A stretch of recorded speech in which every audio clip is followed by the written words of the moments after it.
I see so many friends in the audience, I'm not taking names. I came to this city 12 years back. 6 months before that, I pretty much decided that I would quit journalism because there was nothing left in this business at all to be inspired about.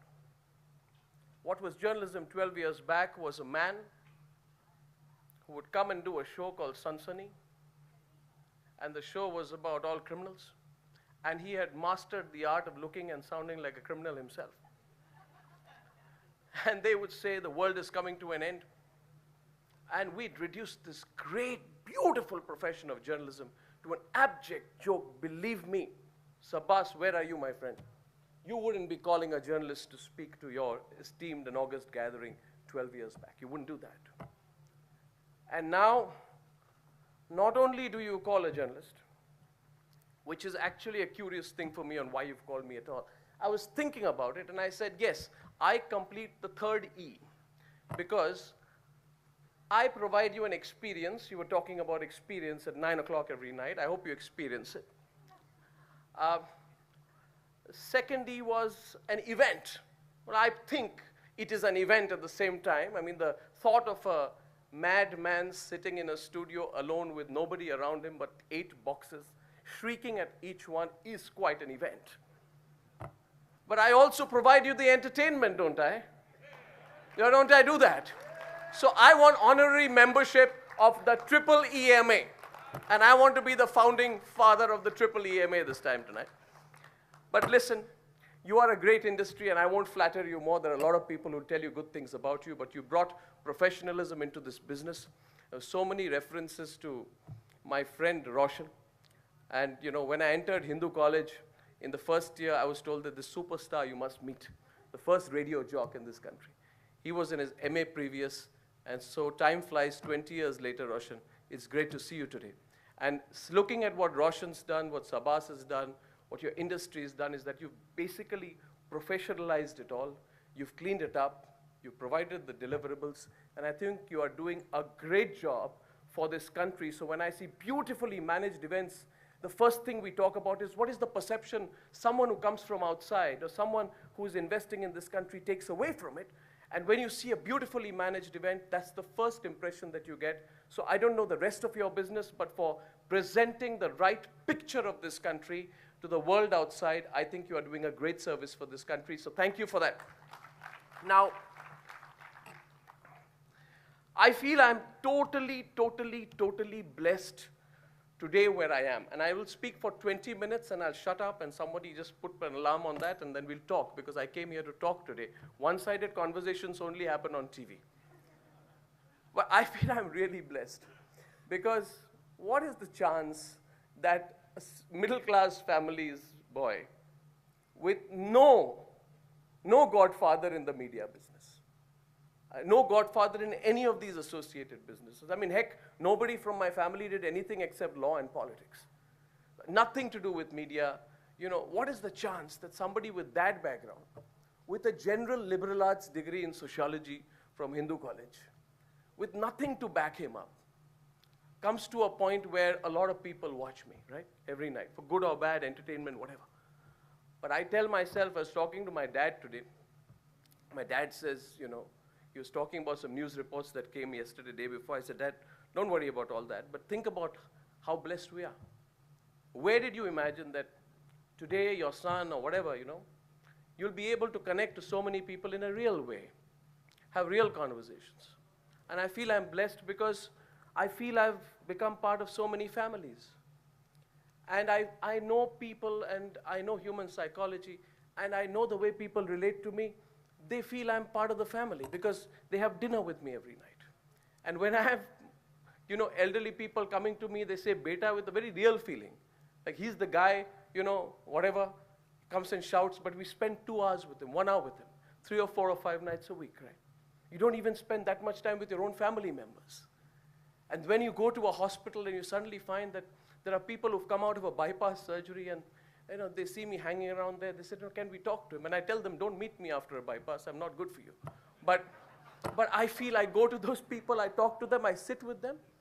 and I converse with them, and I talk to them about, and I sometimes meet a 10-year-old boy who comes to me in an airport, says, "Uncle, aapne ye kal bola tha, parso bola tha," and I tell the mother that, no, you're making it up. You told him this.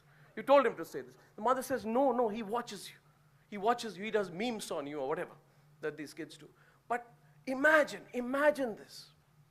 Forget all of what you saw. Forget all of this. What do we carry away at the end of our lives, Are we here to sign autographs, feel great about ourselves, feel that we are like many celebrities? No. But how many people in this world get a chance to become part of so many people's lives, hearts, conversations, and families? So I want to just begin by saying this, that I must have done something good, that I have so many people connecting with me, and I feel glad and I feel blessed, and wherever I go, I begin by saying that thank you for making me part of your life in whichever way. Hate me, say things about me, throw an egg on the TV, but don't ignore me. Know me, talk to me, whatever. Let's connect. Now, as far as this business of journalism is concerned, to be very honest, my 10 years in Delhi journalism, I lost my confidence completely. I used to be a good student. Roshan knows I was a good debater. Roshan was the best debater. Roshan had the style. We would sit there writing some of his speeches, and he remembers there. There was a chai wala, and Roshan bolta tha, "Acha line lekho, hum deliver karenge."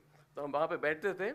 क्या चाय वाले के नाम था? हम ले रोशन sir आप देखिए. रोशन से अभी देखो, अभी बताता हूँ कैसे deliver होता है. Remember that, Roshan? We were good at debating. We were good students. We worked hard. We really wanted to get somewhere. When we went abroad, we went on scholarships. We wanted to make our family proud.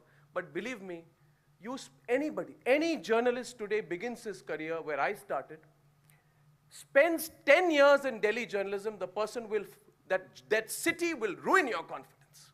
That city will make you feel you're worthless. That city will only ask you, किसके बेटे हो, कहाँ से connection है, किससे बात की है, कैसे काम करवाओगे.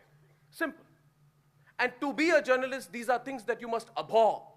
To be a journalist, I always felt, I joined this profession because I felt an anger within me, because I lived my college in a real college in North Campus, Delhi University. Mandal happened the year I entered college. So I know what it was to be a Goswami in first year Delhi University.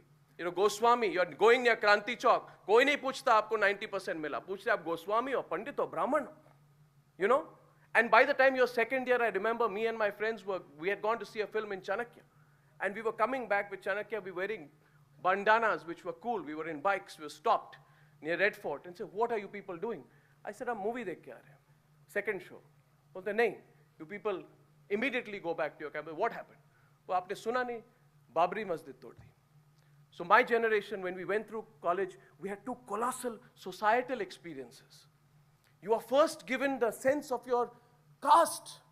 Heck, what does a 17-year-old know about caste? And then by the time you're 19, 20, you're told about your religion. And so what happens, this is a beautiful generation in a great country, and 92 was the year of economic reforms. For all of us wanted to get to management school, do things, shake the country up. And I tell you, 50 to 60% of my college mates just left the country and never came back. They never came back. I still meet them now. And those who stayed, like some of us, have carried our experience through our hearts. So when we joined journalism, we wanted to do something new. We wanted to defy the system. We wanted to ask the questions. We were inspired by a sense of idealism. We wanted to change things up. We wanted to shake things up. But what did that city do? That city kills your spirit and makes you conform. And so many events, I remember, I'll just tell you one. The day I thought I would quit this profession, sometime in 98, 99. And I was thrilled. I had got an interview with Sonia Gandhi when she had just before becoming Congress president. I was told I'm the one person who's been able to get her to speak. And 2 or 3 days after that, I had asked a question outside gate number 4 of Parliament to a nondescript politician from Goa called Ramakant Khalap. He was law minister, Minister of State for Law. I think it was one of those third front governments. And he found my question offensive. He felt I asked too strong a question. And he felt that I was not being respectful of the law minister of India. Because what were we? We were 23, 24-year-olds would take a mic and ask a question to everybody the same way. You don't ask the question, you say, "Why are you avoiding my question, sir? What's your problem, sir? Sir, don't run away. Sir, don't make your security push me. Sir, answer my question, sir." That's a normal way in which a 23-year-old asks, right? Now you see me asking those questions that way. right? Don't mess around with me, sir. But at that time, I asked that question, and Ramakant Khalap asked his people to find out who I was. He made a straight call to NDTV. And an official complaint went from the Law Minister's office. I walked back, not with my head bowed, but with a sense of acute compulsion. Because you have to pay your rent. You have to earn your salary. You're a reporter. You have no connections in the system. So you go back, and then you say, Mr. Khalap, I'm not apologizing, but you made a complaint. Yes, you should never speak to a minister like that again. And you're a reporter, what would you do? You left everything in your life. You didn't become an MBA, you didn't take the natural course, you wanted to become a journalist. And 2-3 years into your profession, they kill your idealism by standing there, these good-for-nothing politicians. These spiteful, selfish politicians. They stand there and they feel great that Mantri ne sikha diya aaj reporter kya hai. Doesn't matter what the reporter's qualification, whatever is sikha diya. That was our power equation, guys. I won't go into deep of it, but I'll certainly tell you this, that if you spend 10 years in Delhi, your fundas become fundamentally clear. You will either do two things. You will either quit the profession or you'll go crazy. I chose the latter. So I said, time limit kya hai, Roshan, ghadi dekh rahe ho. 8 minutes, my friend, 8 minutes. I've got a mental clock here. Only my advertisers are worried about my mental clock. 9:50 every day, they say, no, break, high value break. That's the only time my mental clock doesn't work. But fundamentally, I asked myself, I have two options now. Either I quit the business or I do something new. When I came to Mumbai, I just wanted to leave Lutyens. And I asked myself at the core, and I went through some experiences. I won't bore you with the details. But I told myself, we launched this channel. We got funding from Reuters. We launched a channel. We did everything. But I messed up 6 months. The first 6 months of the channel was going nowhere. Because you know what? Sitting in Delhi, Bombay, I was trying to be like Delhi. I had developed my own sort of complexes of working in Delhi for 10 years. So I wanted to do journalism the way Delhi did. And the country rejected me. Rejected me. It was the worst channel launch that anyone can ever think of. Those in the business who know it know how bad Times Now was when it started. But somewhere, the experiences of Prince, the experiences of covering Pakistan, the experiences of taking up people's stories, of making the ordinary person the headline, and championing that person, made me fundamentally realize that you in life will have to go down to the core. And what is the core in journalism? And I just want to what is the core? What are we all here for? Are we here to analyze or pontificate, opinionate? No. We are here simply to draw a rigid line between what is right and what is wrong. That's it. Kuch nahi hai. There is nothing in this business. There is only a right and there is a wrong. In everything in life, you have to bring it down to the binary. Don't tell me about the gray area. Those people who reside in the gray areas are actually obfuscating and fooling themselves because they don't want to stick their neck out, right? When you ask a question to the Prime Minister, you know you're offending someone who should be offended because the first time he's speaking anyway, but you also, I thought that was the headline out of the press conference. But you need to offend him because you need to tell the most powerful guy that, sir, I am right and you are wrong, and I'm willing to fight for why I think I'm right. So fundamentally, there is nothing in journalism. People have asked me for the longest time, what is that formula? Some people tell me, can you just write it down? Some people who work with me think they've got the formula and start going out. Some people think it's in a graphic, a promo. It's not. It's not. You know what it is? It's in your damn heart. It's your heart. You can't fake your heart. You can't act your heart. People tell me, do you act on news? Absolutely not. We stick our neck out because it comes from my core. I may be wrong, but I think you're wrong, or I'm right. But there is a right and wrong outside, and let's not fool ourselves about it. There is a right and wrong. There is a black and white. Let me give you some concrete examples of what is black and white and right and wrong. When you politicize on the soldiers, it is wrong. Telling them don't politicize it is right. Now, if someone wants to intellectualize it and give me a foolish Karan Johar view of the world, I don't believe in it. Fundamentally, Karan Johar is wrong, I'm right. That's my view, right? And I always tell these guys, you have a problem, don't make phone calls, come on my show, Karan Johar, come on my show. For some reason, he doesn't come. Running down national interest is wrong. Simple. I am biased. I'm fundamentally very, very, very prejudiced. I'm prejudiced about my country. This is my republic. Now, whatever, I have more stake in this republic than people who will say that we'll do an intellectualization of the republic. You run down my country, you're wrong. You deny soldiers their pay commission, whatever you promised them. After 1971, you make them wait 41 years, and you make them sit on a hunger strike. My father is the president of the Ex-Servicemen Association of Assam. When I see my 76-year-old father have to sit on a hunger strike, not for the money. My dad tells me, I don't want the money, son. But it was a promise due to us, and we were there in 1971. It's not the money. Don't give us the money. Give us the respect. But when I see an army officer having to wait 42 years of his life for 5,000 rupees, that's wrong, guys. Nobody, don't tell me about how the bureaucracy works. Don't show me formulas. Don't show me arithmetic. I will never believe you. You're wrong, and I'm right. To make submariners go on in junk, you should go and see the junk they go down in the Navy dockyards. And we take our children to see what a submarine looks like. None of us will spend 1 hour in that submarine down there. When A.K. Antony is defense minister, you don't fill up stockpiles. You make your submariners go down in junk.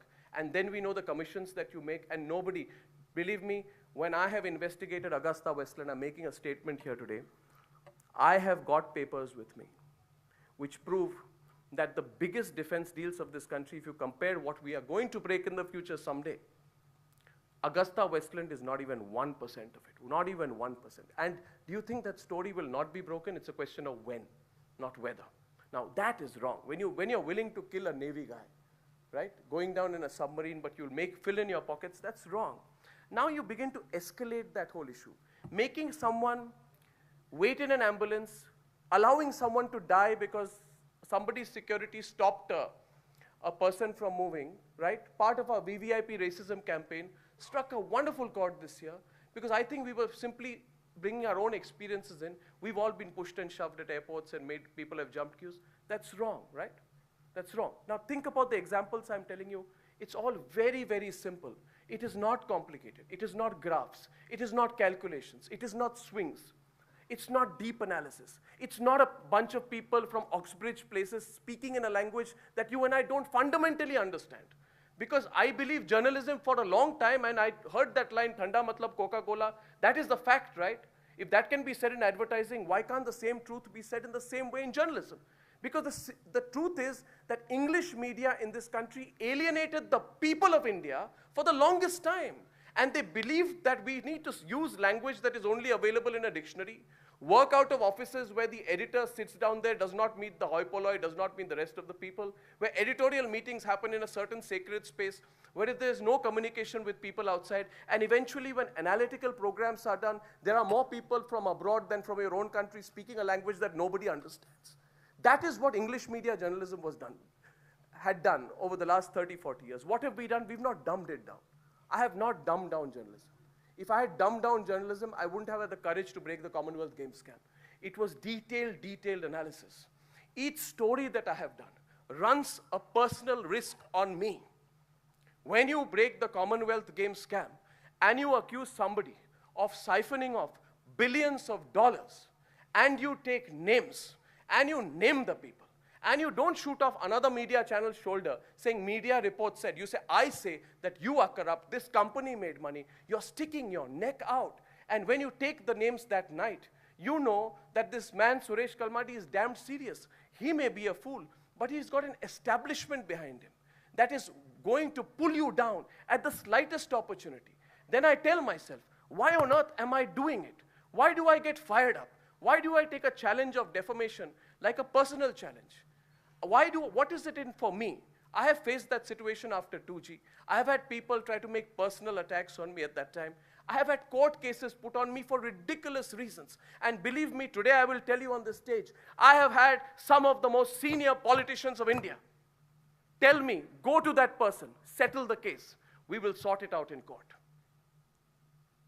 And then the moment of inflection comes. When you sit with yourself, sometimes, like I sat with myself in 2011. And between 2010 June, CWG scam, to 2011 May, when this marketing genius called Arvind Kejriwal started jumping up and down. Arvind Kejriwal, what does he know about fighting corruption? Where was he? I told him. He had the courage to tell me once in a Times Lit Fest that you support corporates, you don't support me. I told him, Arvind Kejriwal, you and your marketing team, Kiran Bedi, Arvind Kejriwal, Anna Hazare, all the rest, you're just marketing geniuses. Where were you when I was breaking the 2G scam? Where were you when I was breaking CWG?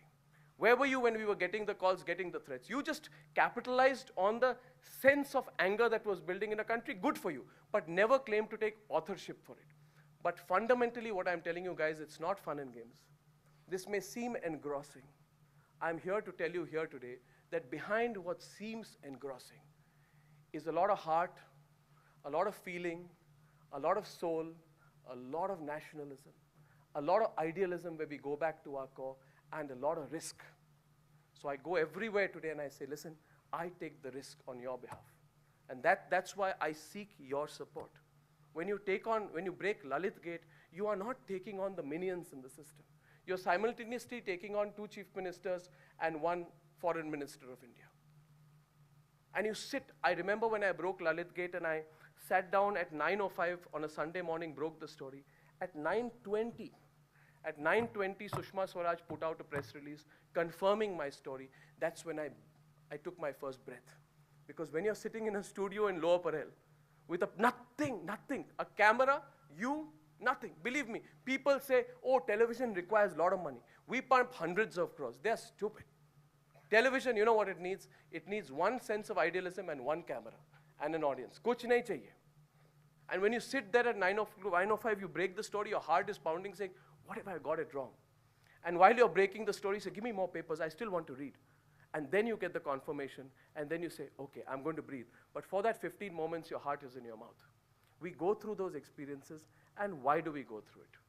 We go through it for you. This is not just an overstatement. We go through it for you. We go through it because we believe that today a riot should not be easy to start. Today a Mandal Commission should not happen. Today a Babri Masjid should not happen. They'll try it. I know UP elections are coming, they'll try some drama.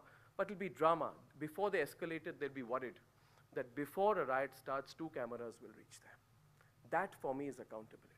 So I brought my profession down to a very fundamental premise that you choose between right and wrong. And in a choice between right and wrong, when facts are staring you in the face, and this is something I said first at a Wikipedia conference 4 years back, because they've accused me, ladies and gentlemen, of ruining the neutrality of news journalism. I said I question this sense of neutrality, because this neutrality is actually fence sitting. In a choice between right and wrong, black and white, when facts stare you in the face, when you have Nirbhaya happening, when you have a gang rape happening, right? When you have politicians making insensitive comments after the gang rape, simply don't be a fence sitter. Don't exclude people. Don't exclude your emotions. Don't exclude your opinions, but most importantly, don't exclude your feelings from the news. We brought our feelings to the fore. We are transparent. And I think that, well, you know, we are very lucky also in a way that we are here today. I think this country is going to change. And one last prediction that I would like to share with you. I have a dream, and that dream will realize very soon. And my dream is this, and I will seek your support again. My dream is independent media with a capital I, and an independent media underlined as independent, not answerable to anyone but to itself, truly independent. Second, merge the independent media with digital media. The power of television that breaks the clutter, that tells the person, keep your money to yourself. I have a direct connection with my audience. Nobody can buy my way through to my audience. My audience is mine. And third, ladies and gentlemen, global media. All this is to be achieved in the next 3 years. Global media. We will challenge BBC and CNN from Lower Parel if required, if that is necessary. And there is no reason we should not be able to do it. So independent, digital, and global. So we'll seek your support again. But I want to tell you, Sabas, thanks for this opportunity. Thanks for your time. And now I'm all yours. Thank you.